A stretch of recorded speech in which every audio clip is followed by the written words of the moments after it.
Sunday మార్కెట్‌కి వెళ్ళినది నేనైతే videos అనేది షూట్ చేశాను కదా! దాంట్లో మేము వెళ్తూ కొన్ని వీడియోస్ అయితే తీసుకున్నాము. అవి మీకు ఎవరికైనా యూజ్ అవుతాయి అని చెప్పేసి నేనైతే షార్ట్స్ రూపంలో అయితే ఒక 5, 6 షార్ట్స్ వరకైతే నేను అప్‌లోడ్ చేస్తున్నాను. వీలైన వాళ్ళు ఆ షార్ట్స్ అన్నీ కూడా చూడండి. అక్కడ అసలు ఏం దొరుకుతాయి ఏంటనేది ఒక క్లారిటీ అనేది మీకు వస్తదనమాట. నాకు తెలిసి చాలామంది వెళ్తారండి. కొన్ని అయితే కొత్తవే కానీ అవి దుమ్ము పట్టి అలాంటివి ఉండి కూడా మనకి తక్కువ రేట్‌కైతే ఇస్తూ ఉంటారనమాట. అలా అని చెప్పేసి మొత్తం సెకండ్ హ్యాండ్‌యే ఉండవు. మనకి కొత్తవి ఉండి కూడా అవి దుమ్ము పట్టినా కూడా వాటిని సెకండ్ హ్యాండ్ లాగానే సేల్ చేసేస్తూ ఉంటారనమాట. వాటి వల్ల కూడా మనకి ఉపయోగమే అనమాట. చాలా తక్కువకి చాలా దొరుకుతాయి. ముఖ్యంగా మేము ఈరోజు ఎందుకు వచ్చామంటే మా పెద్ద బండికి అయితే టైర్ అయితే బాగాలేదంట. మా వారు టైర్లు తీసుకుందామని చెప్పేసి వచ్చారనమాట. ఇంకా నేను టైంపాస్గా నన్ను తీసుకొని వెళ్ళారు. మొత్తానికైతే టైర్లు అయితే చూస్తున్నాం కానీ ఎక్కడ కూడా మంచిగా దొరకట్లేదు. ఇక కొత్తదే తీసుకోమని చెప్పేసి నేను అన్నాను కానీ మా వారైతే చూద్దాం ఇక్కడ చూసిన తర్వాత ఇక కొత్తదే తీసుకుందాం అని చెప్పేసి అయితే చూస్తూ ఉన్నారనమాట. మీకు వెళ్ళేటప్పుడు వీడియోస్ షూట్ చేద్దాం కోసం నేనైతే ఇంక అంతా తిప్పేశాను మా వారిని అయితే. మొత్తం గల్లీలన్నీ కూడా తిప్పేశాను. చూడండి ఎన్ని రకాలుగా ఉన్నాయి. ఏది కానీ చూడండి మిషన్ స్టాండ్లు కూడా ఉన్నాయన్నమాట.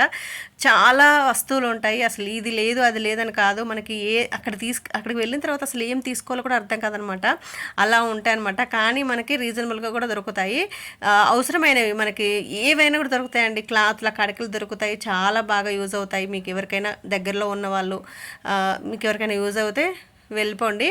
అండ్ సిటీలో ఉన్న వాళ్ళైతే దాదాపు చాలామంది వెళ్తూనే ఉంటారులేండి. కొంతమందికి తెలిసిన వాళ్ళైతే ఊర్లో నుండి వచ్చి కూడా సండే మార్కెట్కి వెళ్ళిన వాళ్ళు కూడా చాలామంది ఉన్నారు.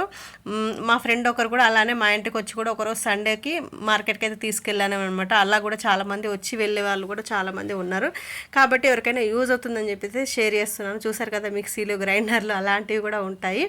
కానీ ఎలక్ట్రిక్ వస్తువులు ఏంటంటే కొంచెం చూసి తీసుకోవాలి మనము. ఎందుకంటే అవి మనకి అక్కడ చూపించినట్టుగా ఉండే అనమాట ఇంటికి వచ్చిన తర్వాత. ఇక చూడండి ఇక్కడ మనకి ఎన్ని ఉన్నాయో ప్రతి ఒక్క వస్తువు ఉంటుందండి. చూసారు కదా మీకు నార్మల్గా మేము బైక్ పైన వెళ్తూ చూపిస్తున్నాను. ఎందుకంటే ఆగితే అదంతా మనం నడిచి అసలు తిరగలేమన్నమాట. అంతా ఉంటుంది.